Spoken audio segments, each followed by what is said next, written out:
বছর পর দেশে ফিরলেন আতিয়ান চৌধুরী তালাকনামা স্বাক্ষরের জন্য। মাত্র 22 বছর বয়স। বাবার বন্ধু 10 বছরের মেয়ের সাথে তার বিয়ে হয়েছিল, যার নাম আরিশা। সেই দিনেই তিনি দেশ ছাড়লেন।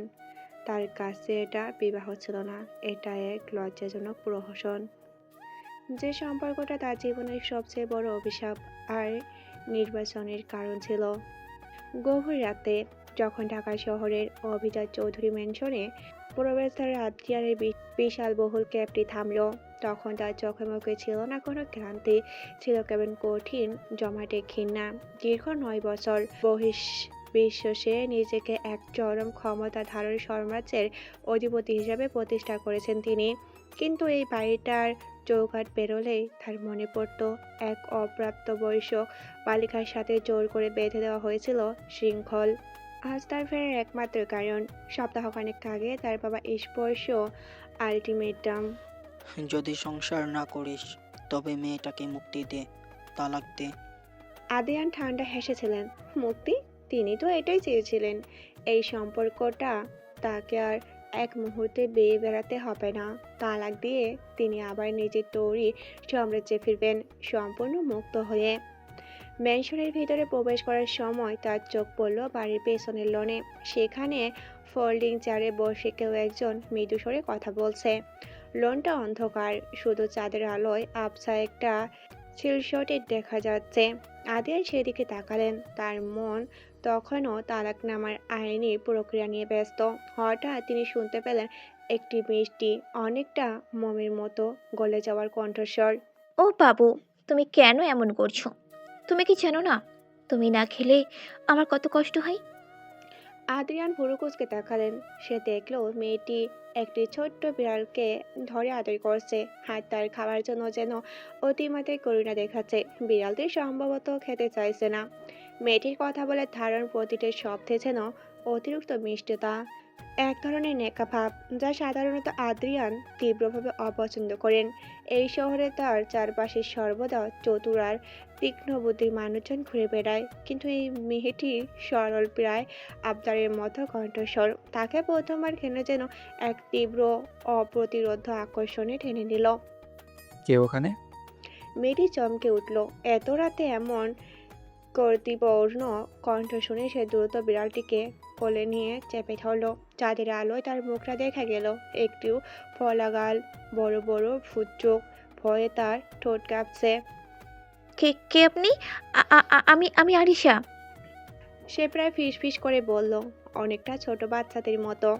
আদিয়ানার হৃৎপিণ্ডে যেন এক প্রচণ্ড ধাক্কা লাগলো। এই মেয়ে, যার জন্য তার মনে এক তীব্র ঘৃণার পাহাড় জমিয়েছিল 9 বছর ধরে, এই সে? অসম্ভব। সে তো তালাক দেওয়ার জন্য প্রস্তুত ছিল, কিন্তু এখন? তার মস্তিষ্ক দ্রুত হিসাব করতে শুরু করলো। 9 বছর আগে সে ছিল এক শিশু, এখন সে এক পূর্ণাঙ্গ যুবতী। তার ভেতরে এক ভয়ঙ্কর সাইকো উন্মাদনা জন্ম নিল। তার সমস্ত যুক্তি, ঘৃণা, তালাকের পরিকল্পনা সব যেন এক লম্হায় হাওয়ায় মিলিয়ে গেল। এই মেয়েটাকে তিনি তালাক দেবেন, যার কণ্ঠস্বর তাকে এমনভাবে টানছে যেন হে পৃথিবীর সব শব্দ মিথ্যা, আর এই কণ্ঠস্বর একমাত্র সত্য। না, আরিশা মুক্ত হতে পারবে না। সে তার সম্পত্তি। আদিয়ান এক পা এগিয়ে গেলেন। তার চোখে এখন কেবল অধিকারের অন্ধকার, তার মুখে এক শিকারীর হাসি। ভয় পেও না আরিশা। আদ্রিয়ান কথাটা বলল, তার কণ্ঠে সেই ভয়ানক শীতলতা ছিল না, ছিল এক চাপা উত্তেজনা। আমি তোমার স্বামী, আদ্রিয়ান চৌধুরী। ভয়ে আরিশার চোখ আরো বড় হয়ে গেল। তার স্বামী? সেই লোক যার নাম শুনলে তার বাবা মাও ভয়ে চুপ করে যান। আরিশা দ্রুত তার হাত থেকে বিড়ালটাকে নামিয়ে দিয়ে পালাতে চাইল, কিন্তু আদিয়ানের কঠিন চোখের দৃষ্টি তাকে যেন অদৃশ্য শিকলে বেঁধে ফেলল। কোথায় যাচ্ছ? আদিয়ান জানতে চাইলেন, যেন সে পালানোর সাহস করবে। এটা তার কাছে অপ্রত্যাশিত। তার মনে তখনও একটা চিন্তা। তালাক? না, আমি ওকে বিয়ে দেব না। আমি ওকে জোর করে নিজের কাছে রাখবো। ওকে ছাড়া আমার আর কিছু চাই না। আয়েশার পা দুটো যেন মাটির সঙ্গে গেঁথে গেছে। সামনে দাঁড়িয়ে থাকা লোকটির চোখ শুধু তাকে দেখছে না, যেন তাকে ভিতর থেকে ছিটে নিতে চাইছে। ভয়ের শীতল স্রোত তার সারা শরীরে বইছে। সে শুনেছিল এই লোকটির কথা, যেই স্বামী সে গত 9 বছর, যার একটি ছায়াও সে দেখেনি। আজ হঠাৎ এই আগমন, এর তীব্র দৃষ্টি। আরিশার মন বলছে ভালো কিছু হতে পারে না। কোথায় যাচ্ছ? আদ্রিয়ান আবার জিজ্ঞাসা করলেন। তার কণ্ঠস্বরে হেবার কোনো প্রশ্ন ছিল না, ছিল পরিষ্কার নিষেধ। আরিশা ফিসফিস করেই বলল, ঘরে ভেতরে যাব। আদ্রিয়ান ধীর গতিতে তার দিকে এগিয়ে গেলেন। চাঁদের আলোয় তার সুঠাম দেহের প্রতিটি ভাঁজ যেন আরো ভয়ঙ্কর দেখাচ্ছে। তিনি আরিশার খুব কাছে এসে থামলেন, এত কাছে যে আরিশা তার নিঃশ্বাসের শব্দ স্পষ্ট শুনতে পাচ্ছে। ঘরে কেন? এই তো আমি এলাম। আমার জন্য বসো। আদিয়ান বললেন। তিনি আরিশার থুতনিটা আলতো করে ধরলেন, তবে সেই ধরনের যেন স্নেহ ছিল না, ছিল কেবল মালিকানার শীতল দাবি। আরিশা কেঁপে উঠল। তার এই নেকার স্বভাবের কারণে সে সাধারণত সামান্য কাজেই ভয়ে কান্না করে ভেঙে পড়ে। এই মুহূর্তে সে কেবল তার চোখের পানি আটকানোর চেষ্টা করেছিল। আমার আমার মা ডাকছেন বোধহয়। আরিশা কোনো মতে ঢোক গেলে বলল। তার এই অজুহাত শুনে আদিয়ান শব্দ করে হেসে উঠলেন। সেই হাসিটা আরিশার কানে কোনো আনন্দের বার্তা বয়ে আনলো না, বয়ে আনলো এক আসন্ন বিপদের হুঙ্কার। মা ডাকছেন? আদ্রিয়ান উপহাসের সুরে বললেন। তাহলে শোনো, আজ থেকে তোমার মা বাবা নন, তোমার একমাত্র আদেশদাতা আমি। আমি তোমাকে আমি তোমাকে থাকতে বলেছি, মানে তুমি থাকবে। আদ্রিয়ান ঘুরে দাঁড়ালেন। তিনি তার পকেট থেকে এক গাদা কাগজ বের করলেন। সেগুলো ছিল সেই বহু প্রতীক্ষিত তালাকনামা। তিনি নিমিষেই কাগজগুলো ছিঁড়ে বাতাসে উড়িয়ে দিলেন। ছেঁড়া টুকরোগুলো অন্ধকারের পাতার মতো উড়ে গিয়ে লনের ঘাসের উপর পড়ল। এটা কি করলেন আপনি? তোমার মুক্তি। আদ্রিয়ান শান্তভাবে বললেন। 9 বছরে একবার ভুল করেছিলাম, আর দ্বিতীয়বার এই ভুল আমি করব না। তিনি এবার আরিশার দিকে তাকালেন। আমি তোমাকে তালাক দিতে এসেছিলাম, কিন্তু এখন সেটা আর হচ্ছে না। আদ্রিয়ানের এই উন্মত্ত রূপ, এই প্রবল অধিকারবোধ আরিশাকে চিন্তিত করল যে এই লোকটির সাথে সাধারণ জীবন কাটানো অসম্ভব। সে এক ভয়ঙ্কর ফাঁদে আটকে পড়েছে। ঠিক সেই মুহূর্তে আদ্রিয়ানের সহকারী সেখানে দৌড়ে এলো। স্যার, আপনার বাবা এসেছেন। তিনি খুব রেগে আছেন। তিনি তালাকের কাগজে সই করাতে চান। আদ্রিয়ান ঠোঁট বাঁকালেন। কাগজ? সেগুলো তো এখন হাওয়ায় মিশে গেছে। বাবাকে গিয়ে বলো আমি সিদ্ধান্ত পাল্টেছি। আমি আরশাকে তালাক দিচ্ছি না, বরং আমি আমার স্ত্রীকে আমার সাথে নিয়ে যাব। আজ রাত থেকে শুরু হবে আমাদের বিবাহিত জীবন। আরিশা চোখ কপালে উঠল। সে, এই লোকটা কি পাগল? আজই শুরু। আদ্রিয়ান আরিশার দিকে ফেললেন। তার চোখে এখন অন্ধকার কামনার তীব্রতা। এখন চলো আরিশা। তিনি শান্ত অথচ চূড়ান্ত গলায় বললেন। তোমার ঘরটা কোথায় দেখে দাও, কারণ আজ থেকে তোমার ঘর, তোমার জীবন, সবকিছুর মালিক আমি। আরিশা পালাতে চেয়েও পারল না। তার ভেতরে থাকা দুর্বল নেকা মেয়েটি ভয়ে কুঁকড়ে গেল। সে স্পষ্ট বুঝল তার জীবনে আর কোনো স্বাধীনতা নেই। সে এখন সেই সাইকো স্বামীর হাতে বন্দী। তালাকনামা ছেঁড়া টুকরোগুলো তখনও লনের ঘাসের উপর পড়ে আছে। আরিশা কাঁপছিল। তার স্বামীর পরিচয় দেওয়া অচেনা লোকটি এখন তাকে তীব্র চোখে দেখছিল। ঠিক তখনই চৌধুরী ম্যানশনের বিশাল দরজা ভেদ করে ছুটে এলেন আদ্রিয়ানের বাবা আহমেদ চৌধুরী। তার চোখে আগুন, পিছনে উদ্বিগ্ন আরিশার বাবা মা, যারা চৌধুরী পরিবারের আশ্রয়ে থাকেন। আদ্রিয়ান, এ কি হচ্ছে? তুমি কেন কাগজগুলো ছিঁড়ে ফেললে? আহমেদ চৌধুরী কণ্ঠস্বর প্রচণ্ড রাগ। আদিয়ান ঠান্ডা গলায় জবাব দিলেন। তার চোখে কোনো শ্রদ্ধা বা ভয়ের লেশ মাত্র ছিল না। তিনি তখনও আরিশার দিকে তাকিয়েছিলেন। কেননা আমি সিদ্ধান্ত পাল্টেছি বাবা। আমি আরিশাকে তালাক দিচ্ছি না।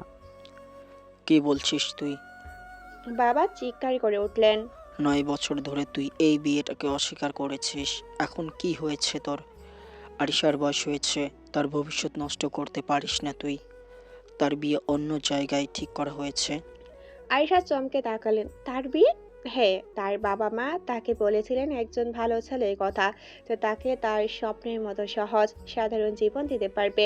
আরিশার মনে এতটুকু সাহস জন্মালো, তালাক হলে সে মুক্তি পাবে। কিন্তু আদ্রিয়ান শুনে যেন জ্বলে উঠলেন। বিয়ে? এই মেয়েটি, যাকে তিনি এই মাত্র নিজের সম্পত্তি বলে দাবি করেছেন, তাকে অন্য কেউ নেবে? অসম্ভব।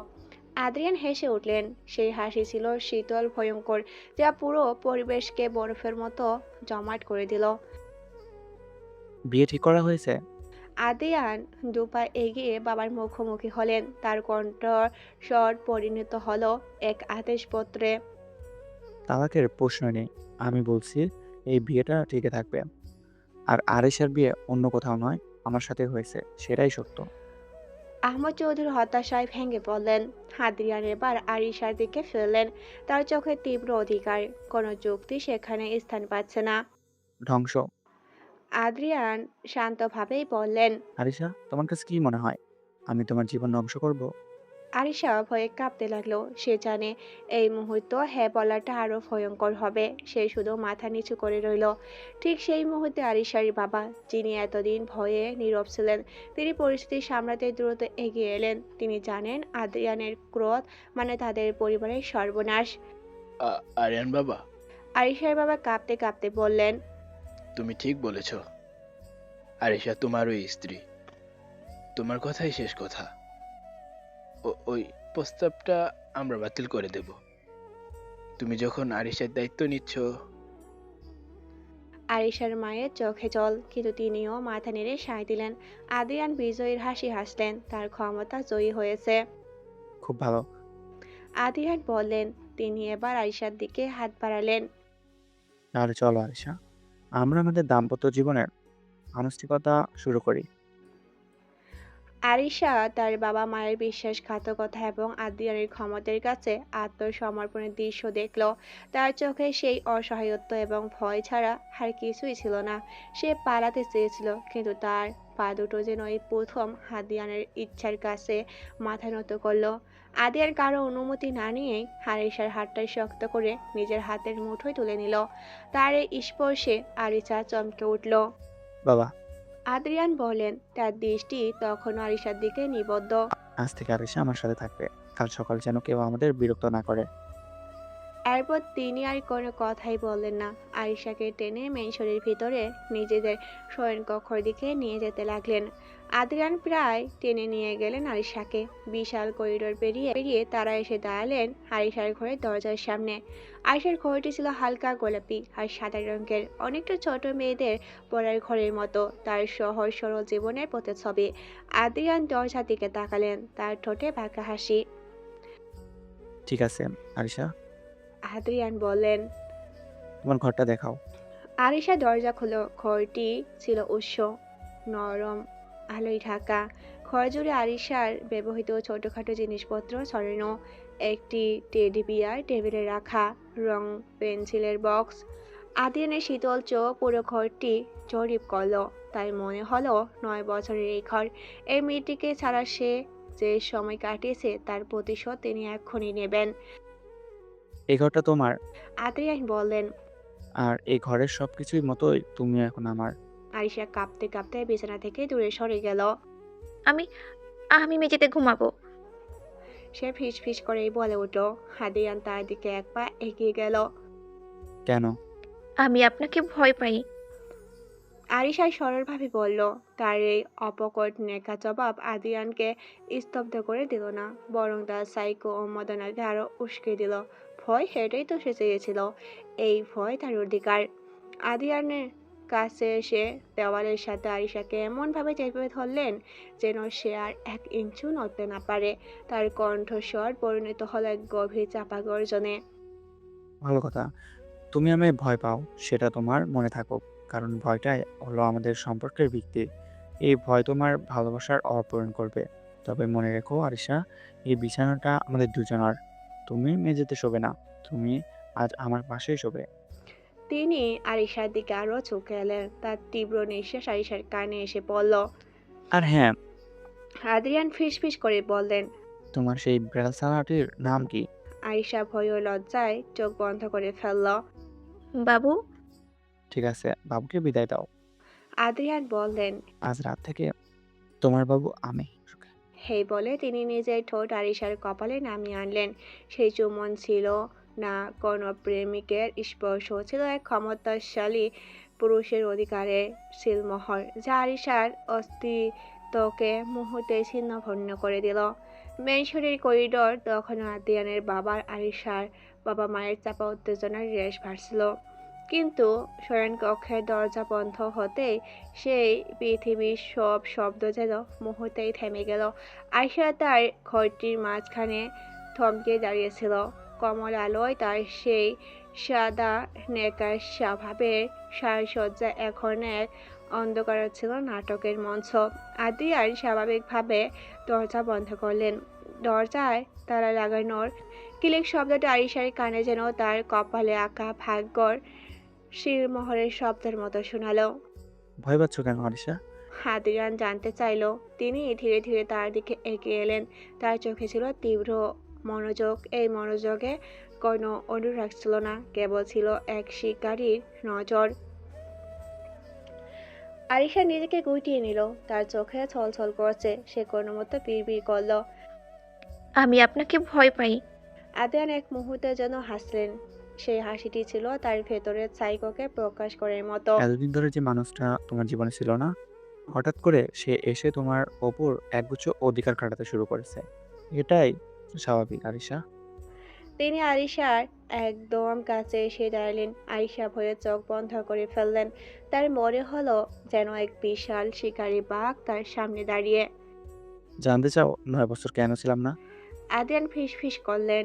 কারণ তখন তুমি ছিলে কেবল এক শিশু, আমার অধিকার জাহির করার উপযুক্ত পাত্রী নও। কিন্তু এখন আদ্রিয়ান আরিশার চিবুক শক্ত করে ধরলেন। তার মুখটা জোর করে উপরে তুললেন। আরিশা বাধ্য হলো তার তীব্র চোখের দিকে তাকাতে। এখন তুমি সম্পূর্ণ আমার। তোমার এই ভয়, তোমার এই ন্যাকাপনা সবকিছু আমার একার জন্য। তোমার মুক্তির স্বপ্ন আমি ভেঙে দিয়েছি। কারণ তোমার মুক্তি মানে আমার ধ্বংস। আর আমি আমার ধ্বংস হতে আসিনি এখানে তোমাকে দখল করতে। আদ্রিয়ান তাকে বিছনার দিকে ঠেলে দিলেন। আরিশা দ্রুত পিছিয়ে গিয়ে বিছনায় প্রান্তে বসে পড়ল। আমি আমি আপনাকে ভালোবাসি না। আরিশা মিনতি করার ভঙ্গিতে বলল। এই সরল সরাসরি উত্তরটি আদ্রিয়ানের সাইকো প্রকৃতি যেন আরো উস্কে দিল। আদ্রিয়ান বিছনায় তার পাশে বসলেন। ভালোবাসা ওটা দুর্বল মানুষের প্রয়োজন আরিশা। আমার প্রয়োজন অনুগত্য, আমার প্রয়োজন অধিকার। তুমি যদি আমায় ভয় পাও সেটাই যথেষ্ট। ভয় পেলে তুমি আমার থেকে পালাতে পারবে না। আর এটাই আমার আসল চাওয়া। তিনি আলতো করে আরিশার নরম চুলের উপর দিয়ে হাত বুলিয়ে দিলেন। সে চুয়াতে ছিল না কোনো কমলতা, ছিল কেবল মালিকানার শীতল দাবি।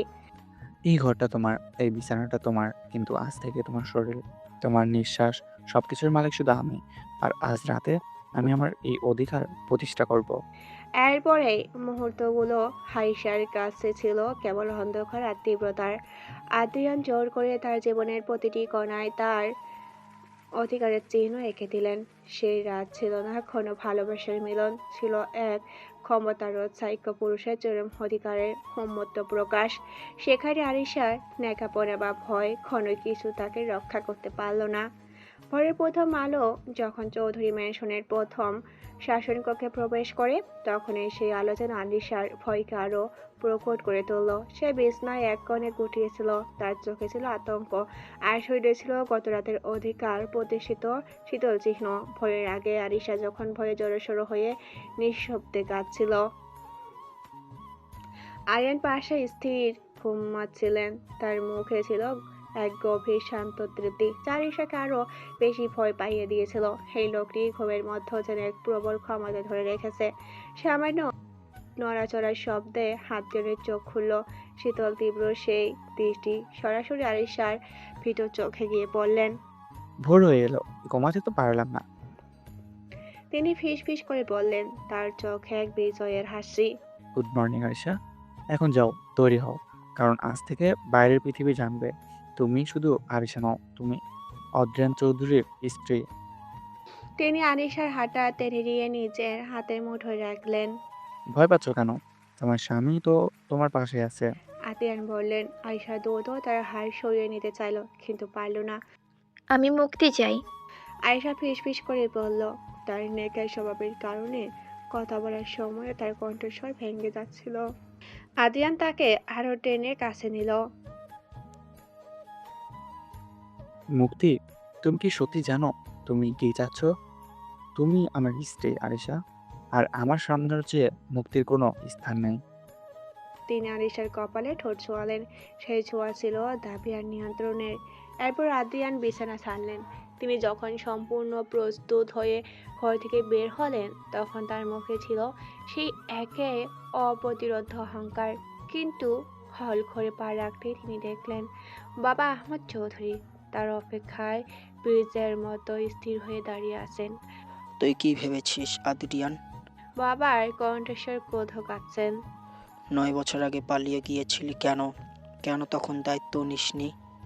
আর আজ হঠাৎ ক্ষমতা দেখানোর জন্য ফিরে এসেছিস? আরশার জীবন নিয়ে খেলা করা তোর অভ্যাস হতে পারে, আমার নয়।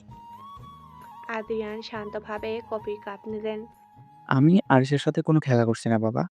আমি আমার অধিকার প্রতিষ্ঠা করছি। অধিকার? আহমদ চৌধুরী হতাশ সরে টেবিলে চাপা দিলেন।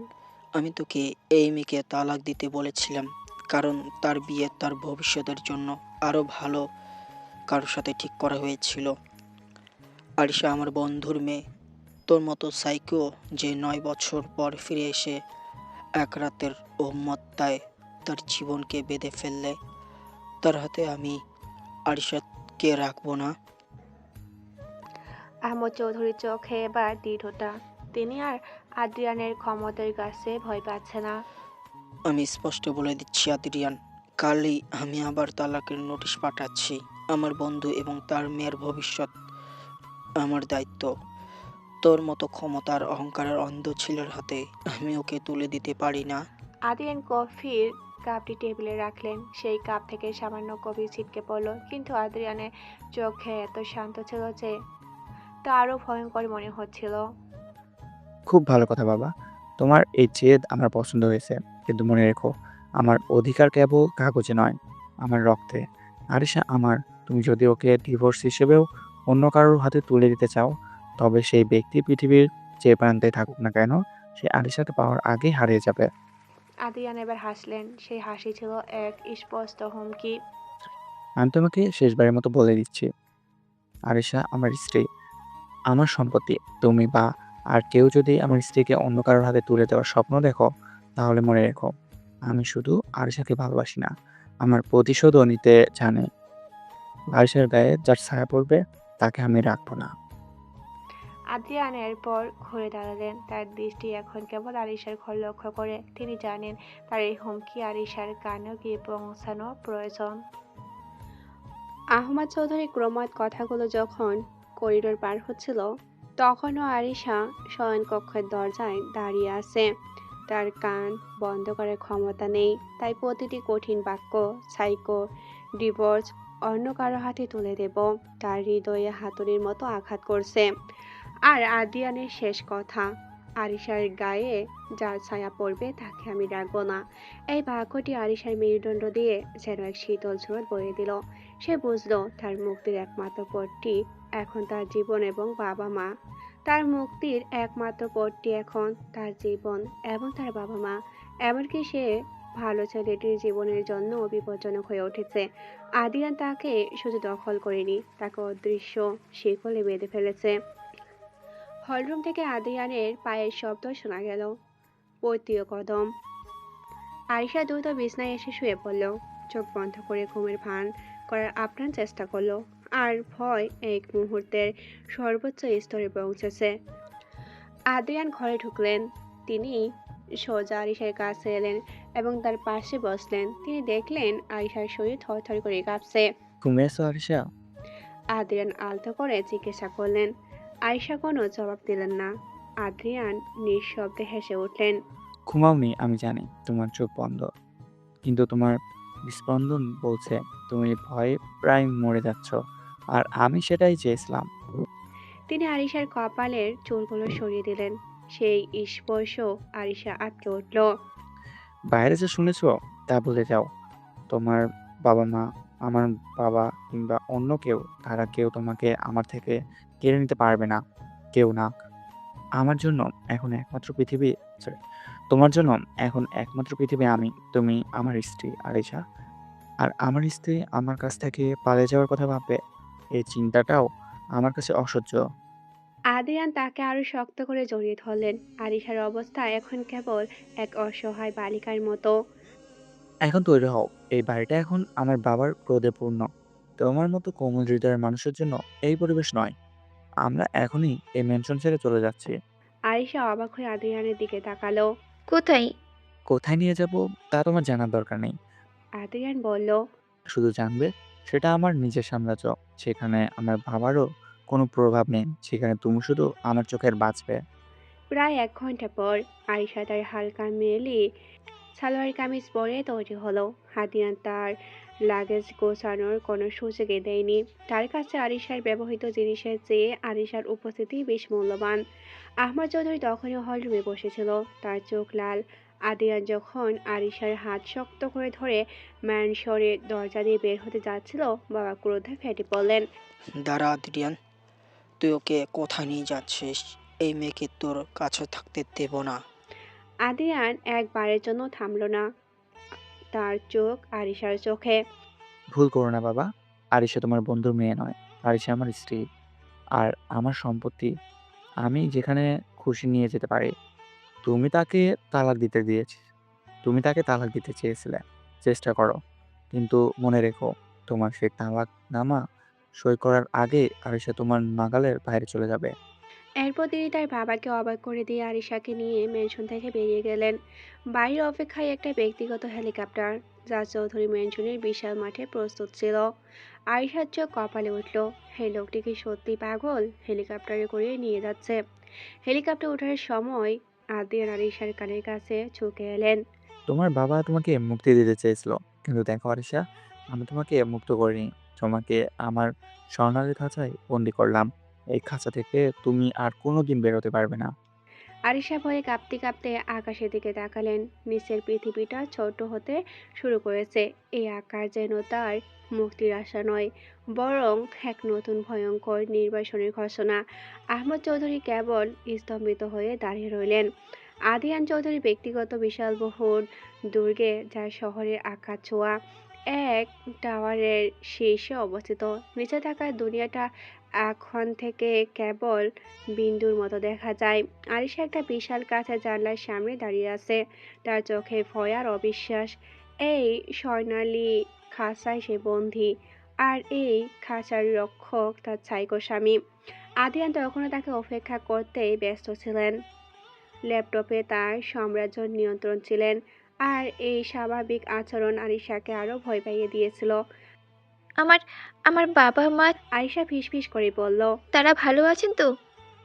হুম, খারাপ থাকবে কেন? এত সুন্দর একটা মেয়ের জন্ম দিয়ে তারা আরো বেশি ভালো থাকবেন। আরিশা চুপ হয়ে গেল। ঠিক সেই মুহূর্তে শহরের অন্য প্রান্তে, সেখানে আরিশার জন্য নির্ধারিত পাত্রের পরিবার থেকে সেখানে শুরু হলো এক চরম আতঙ্ক। লোকটির নাম আবিদ হোসাইন। আরিশার সাথে যার বিয়ে ঠিক হয়েছিল, সেই আবিদ রাতে তার ব্যক্তিগত লাইব্রেরিতে বসেছিল। তখন দরজা মৃদু টোকা পড়ল। আবিদ দরজা খুলতে দেখলো এক বিশাল দেহি, সম্পূর্ণ কালো পোশাকে ঢাকা এক মূর্তি দাঁড়িয়ে। আলো ছায়ার খেলায় তার মুখ দেখা যাচ্ছিল না, শুধু বোঝা যাচ্ছিল তার দেহের প্রতিটি রেখা ইস্পাতের মতো শক্তি। তাকে কোনো মানুষ মনে হচ্ছিল না। আবিদের ভয়ে গলা শুকিয়ে গেল। আবিদ কোনো মতে জিজ্ঞাসা করলো। ছায়ামূর্তি কোনো জবাব দিল না। তার হাতে থাকা ধাতব বস্তুটা আদিবের চোখের সামনে চকচক করে উঠল। আবিদ এবার বুঝতে পারলেন, এটা কোনো সাধারণ লোক নয়, এ এসেছে মৃত্যুদণ্ড কার্যকারী করতে। পরের মুহূর্তে শুরু হলো বীভৎস খেলা। ছায়ামূর্তির শিকারী হাতগুলো আবিদকে এমনভাবে আঁকড়ে ধরলো যেন সে কোনো খেলনা। আবিদের আর্তনাদ এত দ্রুত নিভিয়ে দেওয়া হলো, যা পুরো বাড়িতে কারো কাছে পৌঁছালো না। ছায়ামূর্তি অন্তত ঠান্ডা মাথার মানুষ, দ্রুত এবং নৃশংসভাবে আবিদকে আঘাত করলো। তার উদ্দেশ্য শুধু খুন করা ছিল না, উদ্দেশ্য ছিল ভয়ঙ্কর বার্তা পৌঁছানো। আবিদের মৃত্যুর দৃশ্য ছিল চরম বিভৎসময়। সেখানে আঘাতের চেয়েও বেশি ছিল নৃশংসতার ছাপ।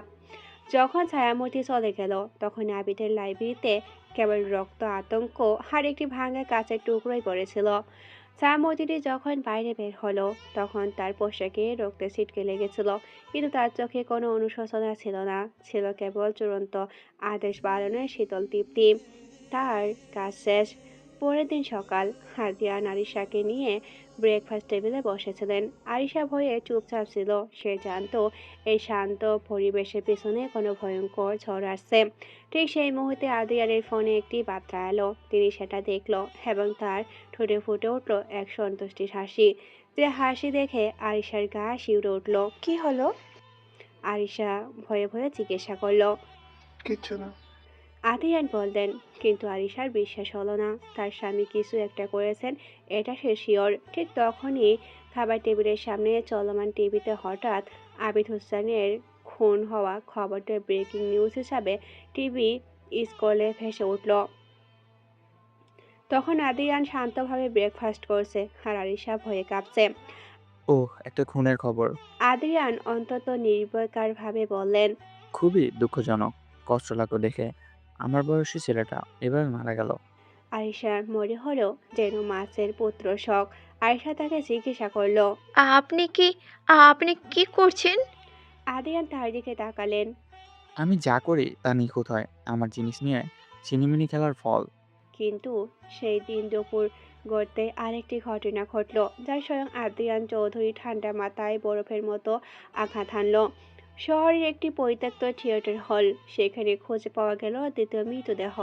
আহমদ চৌধুরী অত্যন্ত বিশ্বস্ত এবং ব্যক্তিগত আইন উপদেষ্টা, যিনি আরিশার তালাক সংক্রান্ত সব কাজ দেখেছিলেন।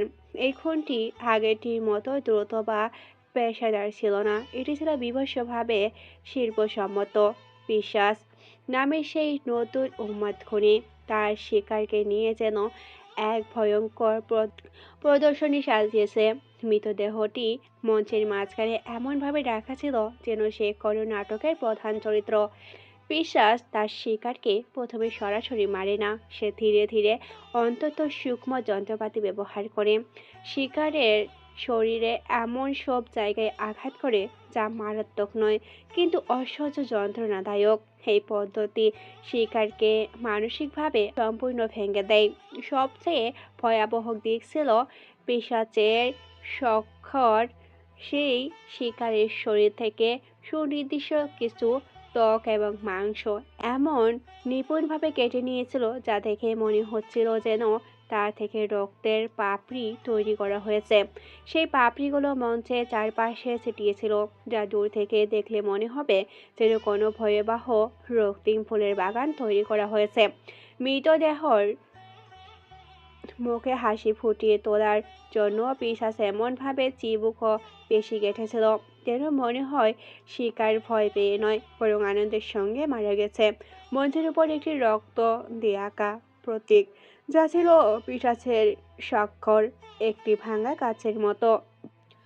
খবরটা তখন রাদিয়ারের কাছে পৌঁছালো। তখন তিনি ল্যাপটপে তার কাজ নিয়ে ব্যস্ত। তার সহকারী কাঁপতে কাঁপতে খবরটি দিলেন। স্যার, অন্যরকম খুনি। আবিদের খুনের সাথে এই খুনের কোনো মিলে নেই। খুনের ধরন ভয়ঙ্কর এবং এটি যেন কোনো উন্মাদ শিল্পীর কাজ।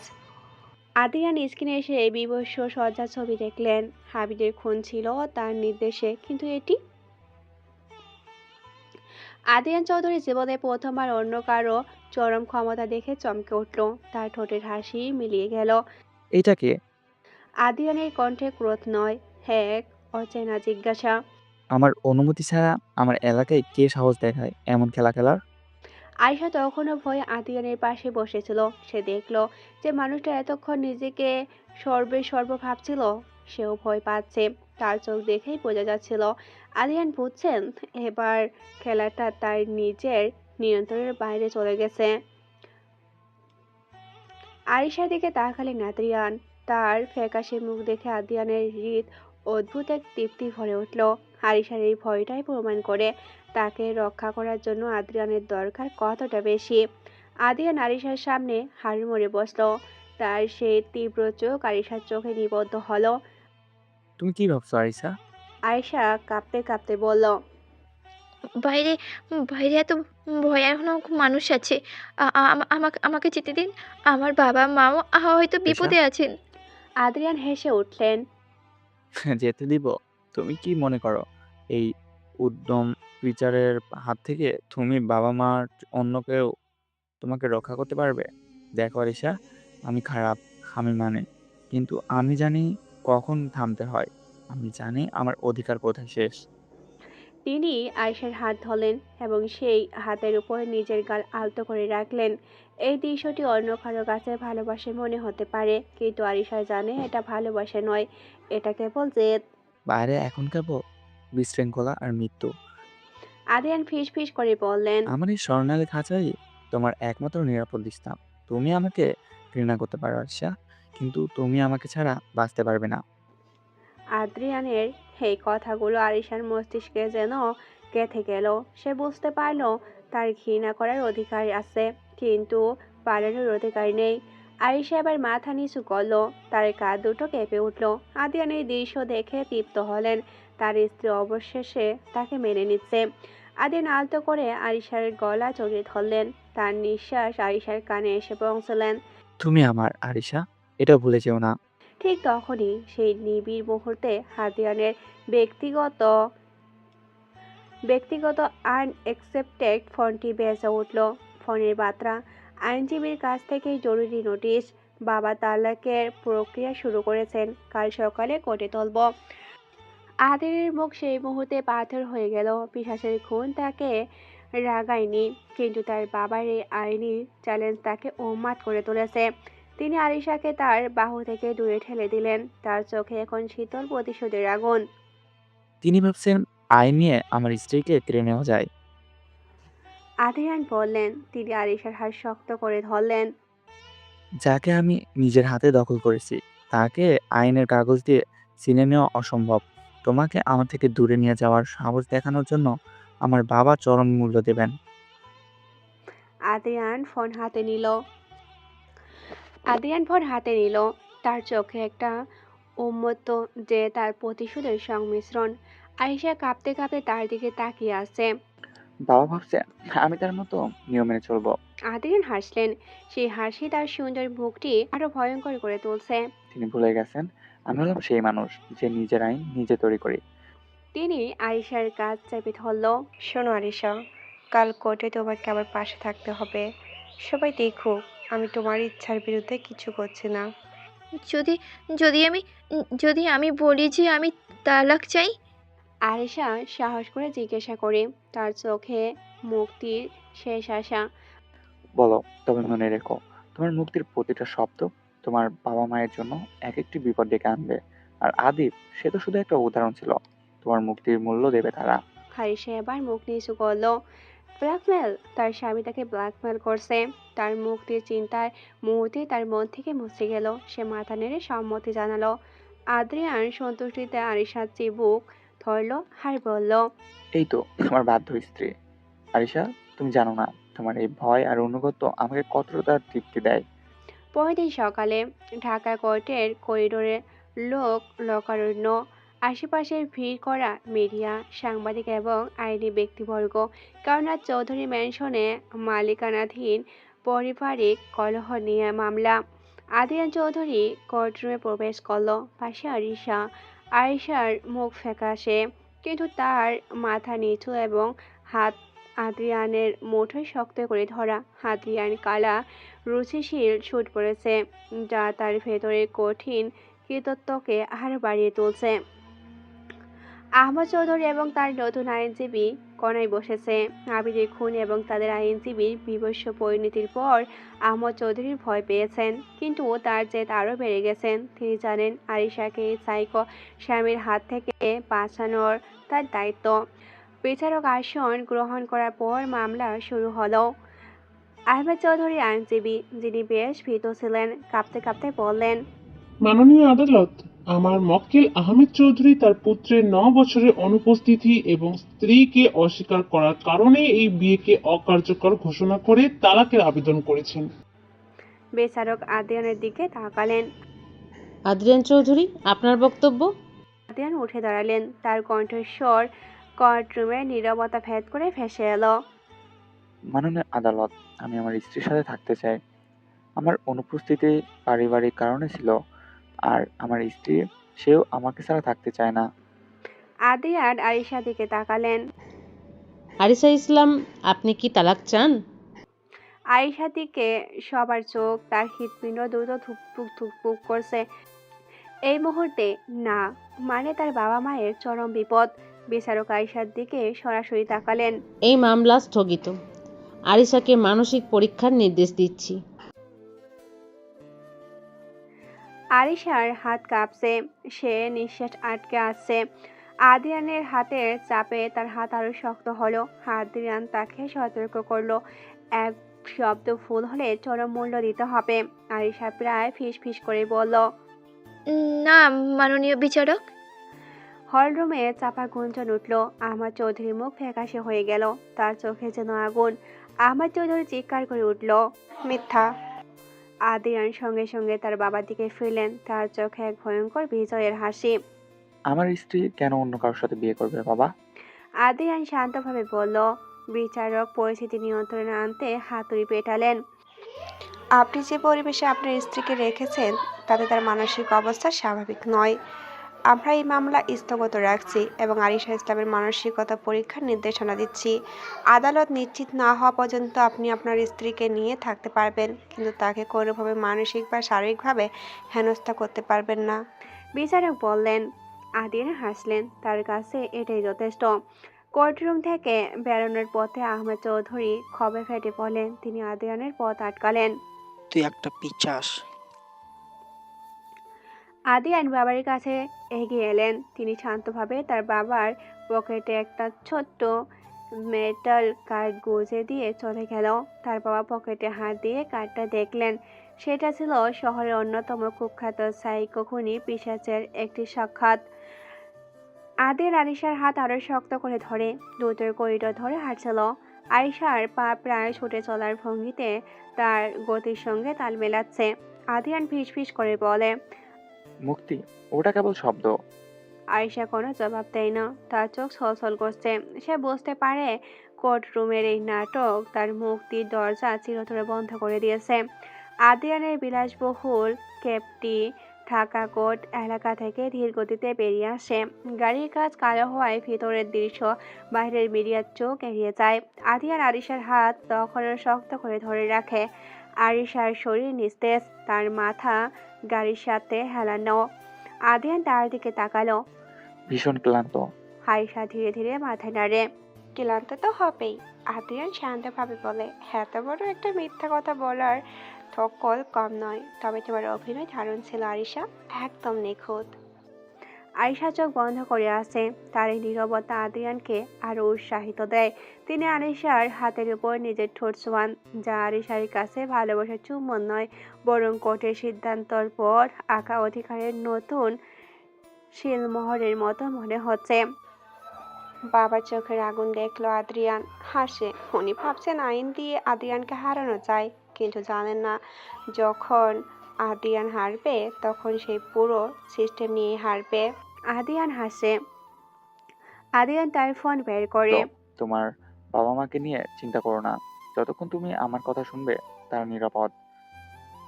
আরিশা এবার মাথা তুলে তাকান। আপনি কি করছেন? কোথায় রেখেছেন তাদের? সেটা তুমি না জানলে ভালো। আদ্রিয়ান বলে। সূর্য ডুবে যায়। টাওয়ারের শীর্ষে আদ্রিয়ানের পেন্ট হাউস। এখন রাতের আলো ঝলমল করছে। আরিশা রাতের পোশাক পরে ঘরের বিশাল কাচের জানালার সামনে দাঁড়িয়ে আছে। নিচের শহরটি এখন একটা আলোকিত খেলনার রাজ্যের মতো মনে হচ্ছে। আদ্রিয়ান তখন তার পেছনে এসে দাঁড়িয়েছে। আদিয়ান কখন তার পিছনে এসে দাঁড়িয়েছে আরিশা টেরই পায়নি। আদিয়ান হাতের স্পর্শ তার গলায় পড়তে আরিশা চমকে ওঠে। এই ঘরটা তোমার আরিশা। তুমি কি জানো ঘরের মালিকানা যার অধিকার কেবল ঘরের বস্তুর উপর থাকে না, আদ্রিয়ান ফিসফিস করে বলে। আদ্রিয়ান আলতো করে আয়েশাকে নিজের দিকে ঘুরিয়ে নেয়। আয়েশার চোখে এখনো ভয়ে নীরব মিনতি। তিনি আয়েশার কপালে চুল সরিয়ে দেন, তার দৃষ্টি আয়েশার ভেজা ঠোঁটের উপর। তুমি আমাকে ভয় পাও, তাই না? আয়েশা করে জবাব দিতে পারে না, কেবল জোরে নিঃশ্বাস নেয়। তোমার এই ভয় আমাকে তোমার আরো কাছে টানে। তিনি ধীরে ধীরে আয়েশার ঠোঁটে নিজের ঠোঁট চেপে ধরেন। সেই চুম্বন হয় উষ্ণ, দাবিদার এবং দীর্ঘ। এটি কোনো প্রেমিকের কমল স্পর্শ নয়, এটি এক সাইকো স্বামীর চরম অধিকার প্রতিষ্ঠার উন্মত্তনা। আয়েশা নিজেকে মুক্ত করার চেষ্টা করে, কিন্তু আদিয়ানের বাহুবন্ধনে সে আরও গভীরভাবে আটকা পড়ে। আদিয়ান তাকে করে তুলে নেয় এবং বিছানার দিকে এগিয়ে যায়। আয়েশার মনের ভিতরে তখনও তার বাবার করুণ মুখ। এই রাতেও তার কোনো স্বাধীনতা নেই, সে কেবল তার স্বামীর জেদ এবং অধিকারের শিকার। পরের দিন সকালবেলা আয়েশার মানসিক পরীক্ষার জন্য একজন মনোরোগী বিশেষজ্ঞ ডক্টর সোহান সেনগুপ্ত আদিয়ানের পেন্ট হাউসে আসেন। ডক্টর সেনগুপ্ত হলো আদিয়ানের পারিবারিক বন্ধু এবং বহু বছর ধরে চৌধুরী পরিবারের সব গোপন বিষয় দেখভাল করত। তিনি জানেন এখানে আদিয়ানের ইচ্ছায় চূড়ান্ত। ডক্টর সেনগুপ্ত আয়েশাকে দেখে মৃদু হাসছে, তার চোখে কোনো অনুতাপ নেই, হাসে কেবল পেশাদারি শীলতা। ভয় পেও না আরিশা, কিছু সহজ প্রশ্ন করব। ডক্টর সেনগুপ্ত শান্তভাবে বলে। আদিয়ান দূরে বসে, তার হাতে একটি কফির কাপ। তিনি ডক্টর সেনগুপ্তের দিকে একবার তাকালেন, সেই দৃষ্টিতে স্পর্শ নির্দেশ, ফলাফল আমার অনুকূলে হতে হবে। ডক্টর সেনগুপ্ত আয়েশাকে প্রশ্ন করা শুরু করে। আপনি কি মনে করেন আপনার স্বামী আপনাকে ভালোবাসেন? আয়েশা ভয়ে আদ্রিয়ানের দিকে তাকায়। আদ্রিয়ান হাসছে। আয়েশা দীর্ঘ নিঃশ্বাস নেয়। হ্যাঁ, আপনি কি তার সাথে সুখী? আমি নিরাপদ বোধ করি। আয়েশা সতর্কভাবে উত্তর দেয়, সুখী শব্দটি হেরে গিয়ে। ডক্টর সেনগুপ্ত এই চালাকি বোঝে, কিন্তু আদিয়ানের উপস্থিতিতে তিনি আর গভীরে যেতে সাহস পান না। তাকে ছাড়া থাকতে চান? এই প্রশ্নটি আরিশার ভিতরে তীব্র ঢেউ তোলে। তার মন চিৎকার করে বলে হ্যাঁ, কিন্তু তার ভয় তাকে চেপে ধরে, তার বাবা মা। না, আয়েশা মাথা নেড়ে জবাব দেয়। বাইরের পৃথিবীটা খুব ভয়ঙ্কর। আদিয়ান কফির কাপ ঠোঁটে ছুঁয়ে তৃপ্তির হাসি দেয়। আয়েশা তার ভয়কে অস্ত্র হিসেবে ব্যবহার করেছে, ঠিক যেমনটা আদ্রিয়ান চেয়েছিল। ডক্টর সেনগুপ্ত আদিয়ানের দিকে একবার তাকিয়ে রিপোর্ট লেখে। ডক্টর সেনগুপ্ত যখন বের হন, আদিয়ান তাকে থামায়। ডক্টর, রিপোর্টটা আজই জমা দিবেন। আদিয়ান বলেন। ডক্টর সেনগুপ্ত মাথা নেড়ে সম্মতি দেন এবং লিফটের দিকে যান। লিফটের দিকে এগোতেই ডক্টর সেনগুপ্তের ফোনে একটি বার্তা আসে। বার্তাটি অচেনা নাম্বার থেকে, একটি ছবি এবং একটি সংক্ষিপ্ত টেক্সট। ছবিটি ছিল সেই ভাঙা চাদর আর টেক্সটে লেখা, ডক্টর, আপনার রিপোর্ট কি সত্যি সঠিক হবে, নাকি আপনিও চান আপনার গায়ে রক্তের পাপড়ি লাগুক? রিপোর্টটা পরিবর্তন করুন। ডক্টর সেনগুপ্তের মুখ সাদা হয়ে যান। তিনি কোর্টরুমে আদিয়ানের বাবার আইনজীবী বিভৎস পরিণতির কথা শুনছেন। তিনি ভাবছেন তিনি আদিয়ান এবং পিশাচ দুই উম্মাদ ক্ষমতার মাঝে আটকে পড়েছে। তিনি দ্রুত আরিশার রিপোর্ট বের করেন। ডক্টর সেনগুপ্ত নিজের মনে ভাবেন আদিয়ানের ক্রোধকে সামলানো সহজ, কিন্তু পিশাচের শিল্পের শিকার হওয়া মৃত্যু থেকেও ভয়ঙ্কর। তিনি রিপোর্টে লিখতে শুরু করেন, তার হাত কাঁপছে। আয়েশা চৌধুরী মানসিক সৃজনশীলতা নিয়ে কিছু প্রশ্ন আছে, তবে তার বর্তমান মানসিক দুর্বলতা মূলত দীর্ঘদিনের বিচ্ছন্নতা ও পারিবারিক চাপের সৃষ্টি। এই পরিস্থিতিতে তাকে জোরপূর্বক তালাক দেওয়া তার মানসিক স্বাস্থ্যের জন্য আরও ক্ষতিকর হতে পারে। তাই আপাতত তাকে তার স্বামী আদিয়ান চৌধুরীর তত্ত্বাবধানে থাকার পরামর্শ দেওয়া হচ্ছে। ডক্টর সেনগুপ্ত সাবধানে রিপোর্টটি টাইপ করে গড়ি পাঠান। তিনি জানেন এই রিপোর্ট আদ্রিয়ানকে জয় করবে, কিন্তু এটি বিশ্বাসকে সম্পূর্ণ শান্ত করবে না। এটি কেবল তার নিজের জীবন রক্ষা করার শেষ চেষ্টা। এদিকে আদ্রিয়ান বারান্দায় দাঁড়িয়ে রিপোর্ট পাঠানোর খবর শুনছে। সে হাসে। আইন, ক্ষমতা, ভয়, এই তিনটাতেই এখন আরিশা আমার সম্পূর্ণ মালিকানাধীন। আদ্রিয়ান চৌধুরী বারান্দায় দাঁড়ালো, তার হাতে শত কফি কাপ। রিপোর্ট তার পক্ষে এসেছে। আইন পিঠাস এবং তার বাবা সবাইকে আপাততভাবে পরাজিত করে আরিশা এখন তার স্বর্ণালী খাঁচার স্থায়ী বন্দী। সে হাসল, যদিও আরিশা তার কাছে থাকছে কারণ তার বাবা মা জেদ।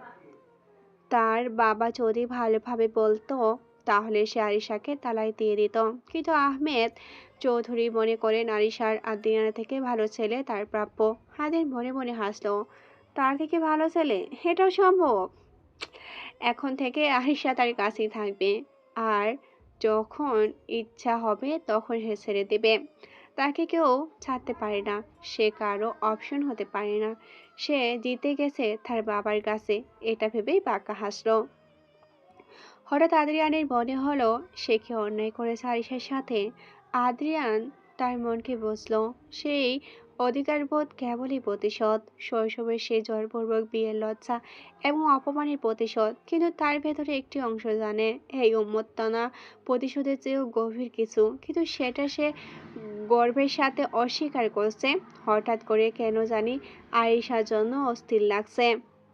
সে দ্রুত আরিশার ঘরটির দিকে গেল।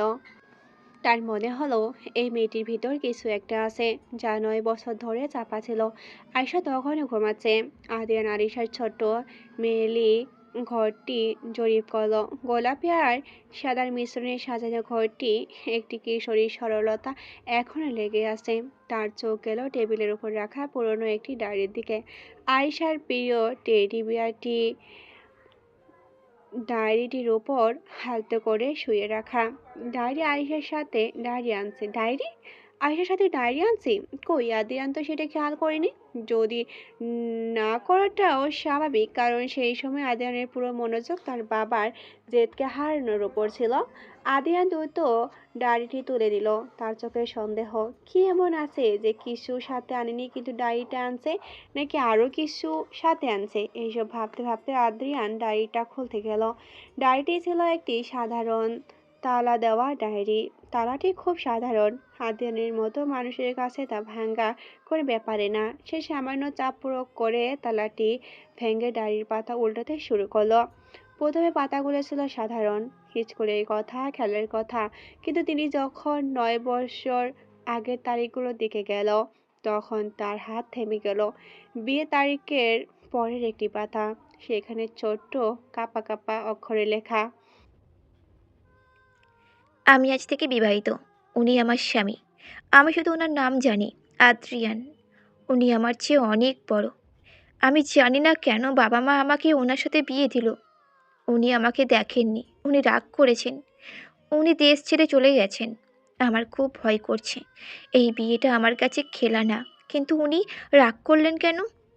আদ্রিয়ান পরে পাতা উল্টালো।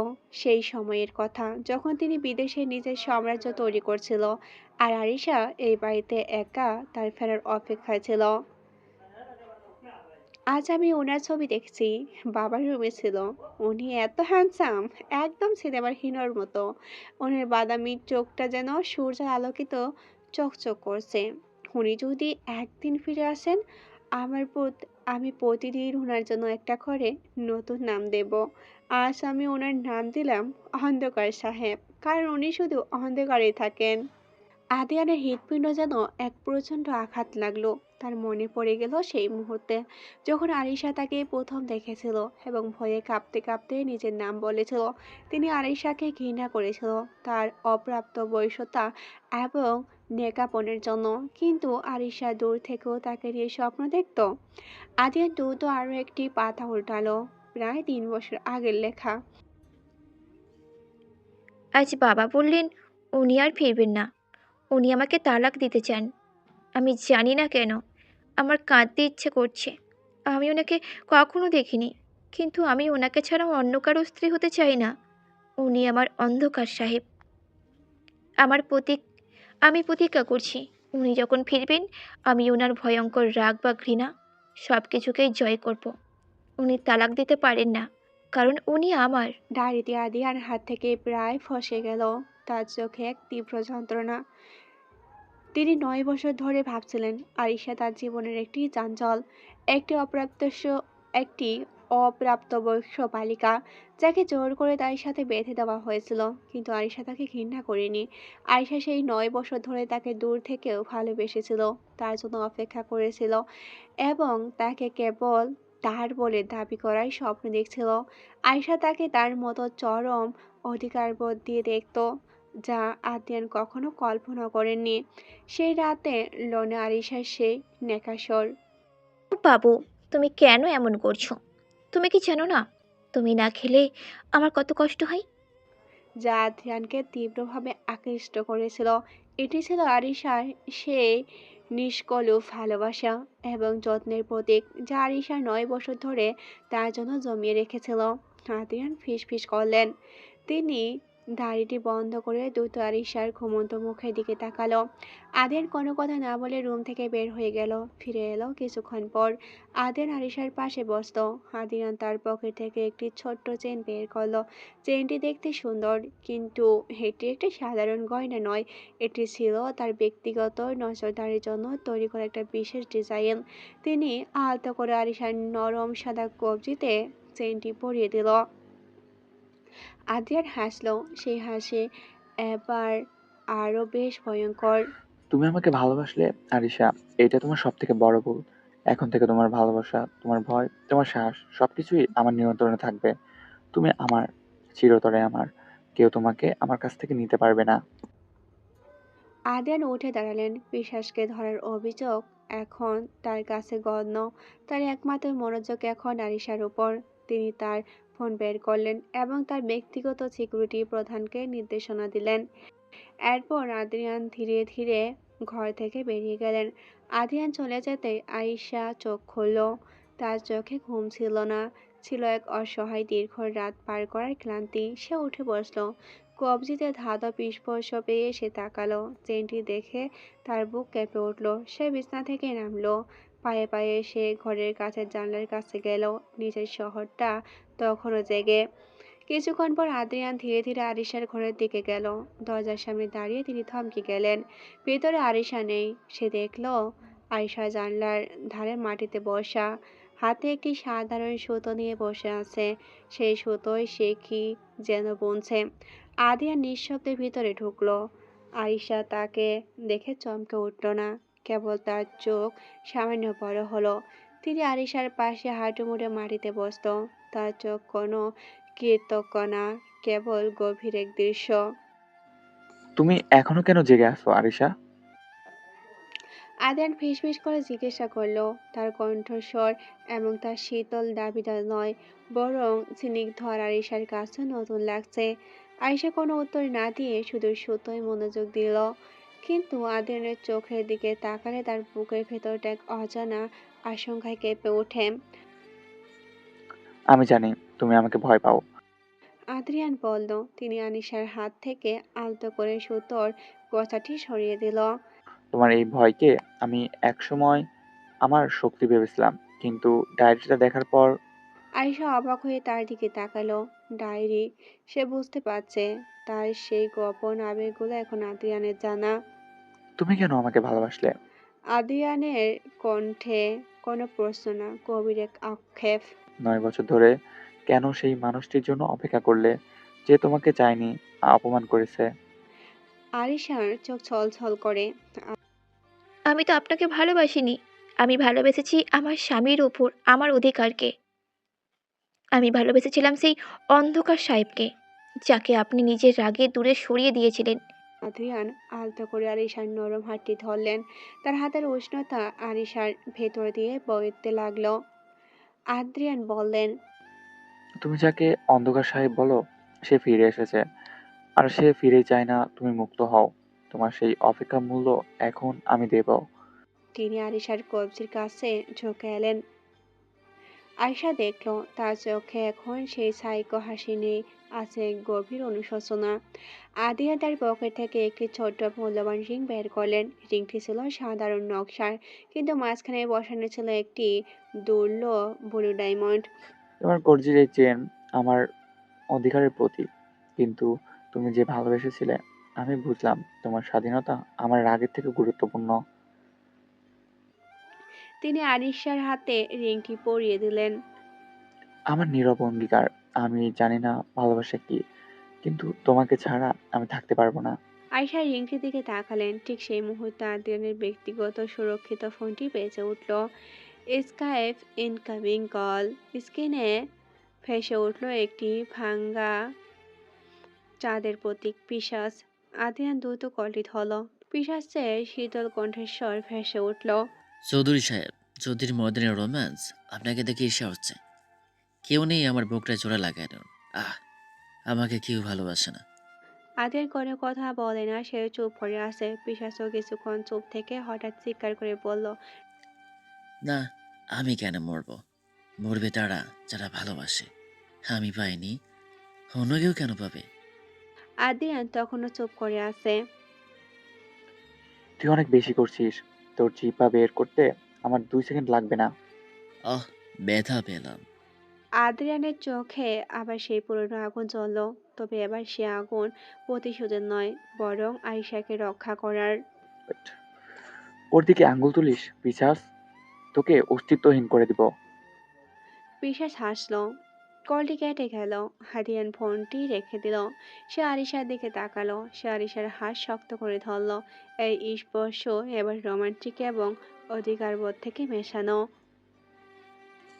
আমি তোমাকে মুক্তি দেব না আরিশা। আদ্রিয়ান ফিস ফিস করে বলল। আমি তোমাকে বুঝিয়ে দিব, তোমার অন্ধকার সাহেব অন্য কেউ নয়, আমি। আদ্রিয়ান চৌধুরী জানলার ধারে আয়েশাকে নিয়ে দাঁড়িয়ে আছে। পিশাচের উস্কানি, সে চিঠির ভাষা, সবকিছু এখন তার কাছে গণ্য।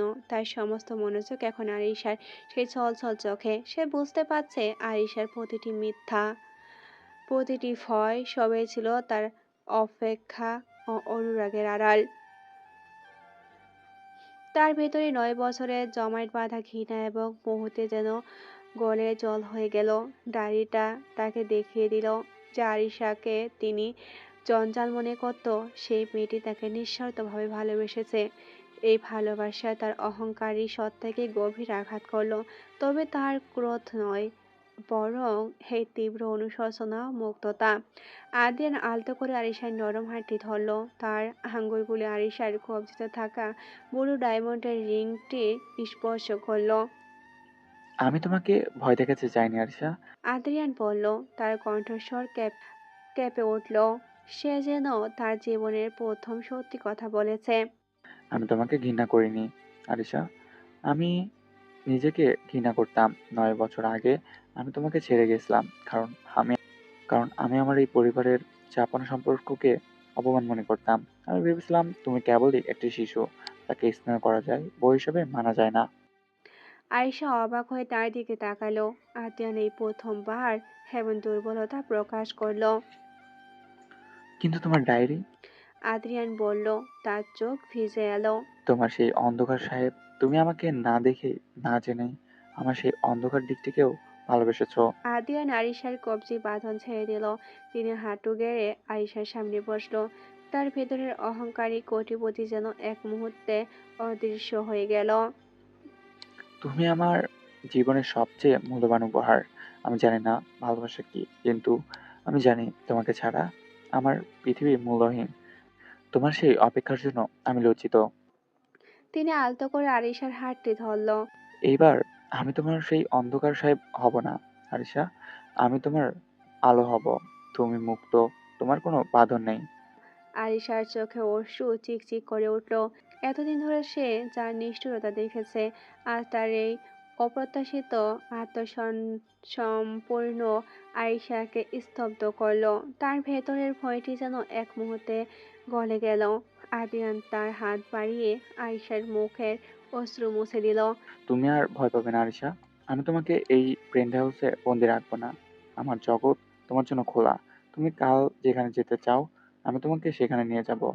আয়শা উত্তর দিতে পারল না। সে শুধু তার হাতের রিংটির দিকে তাকালো। এই রিংটি এখন আর অধিকারের প্রতীক নয়, এটি আদ্রিয়ানের ভাঙ্গা অহংকারের প্রতীক। আয়শা ধীরে ধীরে আদ্রিয়ানকে তার হাত বাড়িয়ে দিল। এই প্রথম সে স্বেচ্ছায় আদ্রিয়ানের কাছে এলো। আদ্রিয়ান উঠে দাঁড়ালো। আরিশা তার বুকে মাথা রাখলো। আদিয়ান আরিশাকে এমনভাবে জড়িয়ে ধরলো যেন সে তাকে কোনো উন্মাদ পিশাচের হাত থেকে নয়, বরং 9 বছর একাকিত্ব থেকে রক্ষা করছে। এটি কোনো দাবিদার আলিঙ্গন না, এটা গভীরতম অনুশোচনা ও নির্ভরতা। আমি তোমাকে ছেড়ে কোথাও যাব না, আরিশা। আর পিশাচ, সে এখন আমার আর তোমার ভালোবাসার সামনে দাঁড়ানোর সাহস পাবে না। পরের দিন সকাল, সূর্যালোকে পেন্ট হাউস ঝলমল করছে। আয়শা ঘুম থেকে উঠলো, তার কবজিতে কোনো চেন নেই। সে বিছানা ছেড়ে নামলো। আলিয়ান ড্রয়িং রুমে বসে আছে। তাকে দেখে মনে হলো তিনি আজ এক নতুন মানুষ। তার মুখে সেই কঠিন একাকিত্বর পরিবর্তে এক স্নিগ্ধ কমল হাসি। শুভ সকাল আরিশা, তোমার জন্য কফি বানিয়েছি। এবার তাতে যথেষ্ট চিনি আছে। আয়েশা হাসলো। এটি ছিল তার দীর্ঘবন্দি জীবনের প্রথম মন খুলে হাসা। তুমি কি জানো, কাল পিশাচ আমাকে বলেছিল সে তোমাকে আলোর সাথে পরিচয় করে দেবে, কিন্তু তোমার সেই আলোর পরিচয় আমি দেব। কাল সন্ধ্যায় আমরা চৌধুরী সাম্রাজ্যের সবচেয়ে গোপন একটা সুন্দর জায়গায় যাব। সেখানে তুমি দেখবে আলো কি। কোথায় যাব আমরা? আদিয়ান জিজ্ঞাসা করলো। আরিশার কৌতূহল হলো। আদিয়ান উঠে এলেন। তিনি আরিশার হাত ধরল। চৌধুরী সাম্রাজ্যের সবচেয়ে গোপন ভল্ট আরিশা, সেখানে কেবল আমার আর তোমার প্রবেশাধিকার আছে। সেখানে আমি তোমাকে আমার সবচেয়ে মূল্যবান জিনিসটা দেখাবো। আদিয়ান আরিশার কপালে আলতো করে চুমুক দিল। আমি জানি তোমার মুক্তি কেবল আমার কাছ থেকে নয়, তোমার মুক্তি হলো এইসব ভয়, সব দ্বিধা থেকে। আমি তোমাকে মন থেকে স্বাধীনতা দেব। আলতো করে চুম্বন দিল। পেন্ট হাউসের সকালটা ছিল নরম আলো আর মৃদু হাওয়া। কপির কাপে চুমুক দিতে দিতে আদিয়ার আরিশার দিকে তাকালো। আরিশা সোফায় বসে একটি বইয়ের পাতা উল্টালো। আদিয়ারের মনে হলো এই মুহূর্তগুলো তার জীবনে আসল সুখটা পেল। তিনি দ্রুত নিজের ফোনটি সরিয়ে রাখলো। এই মুহূর্তে পিশাচের কোনো বার্তা, বাবার কোনো আইনের চাপ বা কাছে কোনো চাপ সে চায় না। আজ আমার কিছু গুরুত্বপূর্ণ কাজ আছে, কিন্তু তোমার জন্য সেগুলো এখন স্থগিত। আরিশা কৌতূহলী চোখে তাকালো। কি কাজ? আদ্রিয়ান উঠে দাঁড়ালো। তার চোখে দুষ্টুমি ভরা হাসি। সেটা আমি একটু পরে দেখাবো। তবে আমার মনে হচ্ছে তোমার পেটে ইঁদুর দৌড়াদৌড়ি করছে। যদিও আমি আগেই দেশে ফিরলে অন্য কিছু দৌড়াদৌড়ি করতো। যাই হোক, সেই আফসোসের কথা বাদ দিই। আমি ভাবছি আজ থেকে আমি ভাবছি আজ তোমাকে আমি রান্না করে খাওয়াবো। আরিশা বিস্মতি হলো। আপনি রান্না করবেন? আদ্রিয়ান চৌধুরী, আপনার তো রান্নার সম্পর্কে জানেন না। সবকিছুরই একটা প্রথমবার থাকে আরিশা। আর আমি যখন কিছু করি তখন সেটা নিখুঁতভাবে করার চেষ্টা করি। আর পারি আর পারি না তো কি হয়েছে, তুমি তো পারো। চলো আজ আমার সঙ্গে রান্নাঘরে। আদ্রিয়ান আরিশার হাত ধরে আধুনিক ঝকঝকে রান্নাঘরে নিয়ে গেল। রান্নাঘরটি বিশাল, কিন্তু ব্যবহৃত হতো না বললেই চলে। আদ্রিয়ান তার দামি স্যুটটি খুলে একটি সাদা অ্যাপ্রন পরে নিল। অ্যাপ্রনে তাকে অদ্ভুত সুন্দর লাগছে। কি রান্না করবেন? আরিশা আগ্রহ নিয়ে জিজ্ঞাসা করলো। তোমার ডায়েরি পড়ে জেনেছি তোমার ছোটবেলায় তোমার মায়ের হাতে চিকেন স্টু খুব পছন্দ করতে। আমি আজ সেটাই বানাবো। আরিশা আবেগপ্রফুল্ল হলো। আদ্রিয়ান বিলাসবহুল সাম্রাজ্যের মালিক হতে পারে, কিন্তু রান্নায় তিনি পুরোপুরি আনেডা। পেঁয়াজ কাটতে গিয়ে তার চোখে পানি, নাকের পানি এক হয়ে গেল। তিনি অসহায়ভাবে চোখ রগ ডলতে ডলতে আরিশার দিকে তাকালো। বিশ্বাস করো আরিশা, কোটি টাকার ডিল করার সময়ও আমার চোখে এত জল আসে না। আরিশা হেসে উঠল। তার সেই প্রাণখোলা হাসি শুনে আদ্রিয়ানের হৃদয়ে এক শীতল শান্তি নেমে এলো। আমি সাহায্য করি। আদির আরিশাকে সামনে টেনে নিয়ে আনলেন। তিনি পিছন থেকে আরিশার কাঁধে হাত রাখলেন। আরিশার হাত থেকে ছুরিটা পেঁয়াজের উপর রাখলো। এভাবে ধরো। আদিয়ান ফিসফিস করলো। আরিশার ঘাড়ের কাছে তার উষ্ণ নিঃশ্বাস পড়ছে। তাদের শরীর একে অপরের সাথে লেগে আছে। এই ঘনিষ্ঠতা স্বাভাবিক। সুন্দর রাগের মতো কোনো জোর বা অধিকারের প্রণয় নেই। তোমার হাতগুলোতে ছোট কেন? আদিয়ান আলতো করে আরিশার হাতের উপর হাত বোলালো। আরিশার হৃদস্পন্দন দ্রুত হচ্ছে। এগুলো দিয়ে তো আপনি সাম্রাজ্য গড়েননি। সাম্রাজ্য হয়তো গড়িনি, কিন্তু এই হাতগুলো আমার জীবনের সবচেয়ে গুরুত্বপূর্ণ সম্পদ এনে দিয়েছে, তোমার ভালোবাসা। চিকেন স্টু রান্নার সময় আদ্রিয়ান মশলা দেওয়ার অনুপাত ভুল করে ফেলল। ধোঁয়ায় রান্নাঘর ভরে গেছে। আদ্রিয়ান বিব্রত হয়ে আরিশার দিকে তাকালো। অফিসে ভুল করলে আমি সমস্ত দায় কর্মচারীদের উপর চাপাই, কিন্তু এখানে দায়টা কার মাথায় চাপাবো? আরিশা হেসে রান্নাঘরের জানলার কাজ খুলে দিল। আপনার রোম্যান্স তো দেখছি আগুনে পুড়ে মরতে হবে। আরিয়া আরিশাকে কাছে টেনে নিল। তিনি আলতো করে আরিশার নরম ঠোঁটে চুমন করলো। এই চুমন ছিল দীর্ঘ এবং কোমল। তুমি ভুল করছো আরিশা, এই আগুনের আঁচ নয়, তোমার উপস্থিতি আমার হৃদয়কে পুড়িয়ে দিচ্ছে। কিভাবে যে কন্ট্রোল করছি সেটা আমি জানি। আর এই স্টুটা যেমনই হোক না কেন, এতে মিশে আছে আমার নতুন পাওয়ার ভালোবাসা। আদিন আরিশার হাত ধরে চুলা থেকে দূরে নিয়ে এলো। তিনি রান্নাঘরে কাউন্টারে বসলো। আরিশা তার পাশে দাঁড়ালো। তুমি এখন আমার জীবনে আসো আরিশা, এর চেয়ে বড় কোনো নিরাপত্তা বা সম্পদ আমার প্রয়োজন নেই। তুমি আমাকে বিশ্বাস করতে পারবে। আয়শা আদিয়ানের চোখের দিকে তাকালো। সে গভীর বাদামি চোখে এখন তার উন্মাদনা নেই, আছে কেবল নির্ভরতা আর অনুশোচনা। যদি আপনি আর কখনো আমাকে আপনার সম্পত্তি না ভাবেন, তবে আমি বিশ্বাস করতে পারি। আদিয়ান আরিশার হাত ধরলো। আমি প্রতিজ্ঞা করছি আরিশা, তুমি আমার ভালোবাসা, আমার শক্তি। তুমি মুক্ত। আমি শুধু বৃদ্ধ বয়সে রাস্তা আমি শুধু বৃদ্ধ বয়সে রাস্তার পাশ দিয়ে হাঁটতে চাই, পাশে শুধু তুমি থাকবে। আরিশা আদিয়ানের হাতের উত্তর অন্য হাতে রেখেই বলল, থাকবো। তাহলে আমাদের আয়ু যেন 100 বছর হয়। আমি তোমাকে হারাতে চাই না আরিশা। তুমি প্রথম নারী যাকে আমি এত ভালোবাসলাম। আমার মা ছোটবেলায় আমাকে ধোঁকা দিয়ে চলে গেছে, সে নাকি আমার বাবার সাথে থাকতে চান না। সেই থেকে আমি নারীদের ঘৃণা করতাম, কিন্তু তুমি আলাদা আরিশা। তোমাকে আমি হারাতে পারবো না। আমাকে যদি পৃথিবীর সবচেয়ে নিকৃষ্ট মানুষ হতে হয়, তাও আমি তোমাকে আমার কাছে রাখবো। আরিশা চুপ হয়ে গেল। সে তো চায় থাকতে, কিন্তু আদিয়ানের কথাগুলো রান্নাঘরে বৃষ্টি উষ্ণতায় এক শীতল স্রোত বয়ে দিল। আমাকে যদি পৃথিবীর সব থেকে নিকৃষ্ট মানুষ হতে হয়, তাও আমি তোমাকে আমার কাছে রাখবো। আরিশা চুপ করে অবাক চোখে অদ্রিয়ানের দিকে তাকিয়ে আছে। আরিশা, অদ্রিয়ান তার মুখের দিকে তাকালো। তুমি চুপ কেন? তুমি বিশ্বাস করছো না? আরিশা দ্রুত নিজেকে সামলালো। সে আদিয়ানের হাতে নিজের হাত রাখলো। করছি। আমি জানি আপনি আমাকে ভালোবাসেন, আর আমি থাকতে চাই আপনার সাথে। আপনি ছেড়ে গেলে যাবেন, কিন্তু আমি কখনোই আপনাকে ছাড়বো না। কখনোই না। আদিয়ান আরিশাকে বুকে টেনে নিল। তুমি আমার পৃথিবী। চিকেন স্টু রান্না শেষ। আদ্রিয়ান এবং আরিশা একে অপরের দিকে তাকিয়ে হেসে উঠল। রংটা তেমন ভালো হয়নি, সাথে স্বাদটাও না। স্টুটির স্বাদ যাই হোক না কেন, তাদের কাছে মনে হলো এটি যেন পৃথিবীতে বানানো সবচেয়ে সুস্বাদু খাবার। স্টু শেষ করে আদিয়ান আরিশাকে নিয়ে রান্নাঘরে কাউন্টারে বসলো। তিনি আরিশার চুলে আলতো করে হাত বুলিয়ে দিলেন। আজকের দিনটা কত শান্ত আরিশা, আদ্রিয়ান বলল। তোমাকে পাশে পাওয়ার পর মনে হচ্ছে যেন 9 বছর ধরে আমি শুধু অন্ধকারে হেঁটেছি। তুমি আমার সব রাগ, সব ঘৃণা ধুয়ে দিলে। আরিশা আদিয়ানের হাতের উপর হাত রাখলো। আমি সবসময় আপনার পাশে থাকবো। আদিয়ান আরিশার কপালে ঠোঁট ছোঁয়ালো। আমি জানি, আর তাই আমি আর কোনো সুযোগ নিতে চাই না। আজ সন্ধ্যায় আমরা এক নতুন জীবন শুরু করব।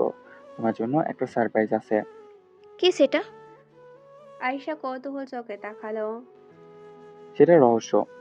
আদিয়ান দুষ্টুমি করে বলল, তবে এইটুকু বলি, সেটা হলো আমার জীবনের সবচেয়ে সুরক্ষিত স্থান, যেখানে আমার সবকিছু আছে।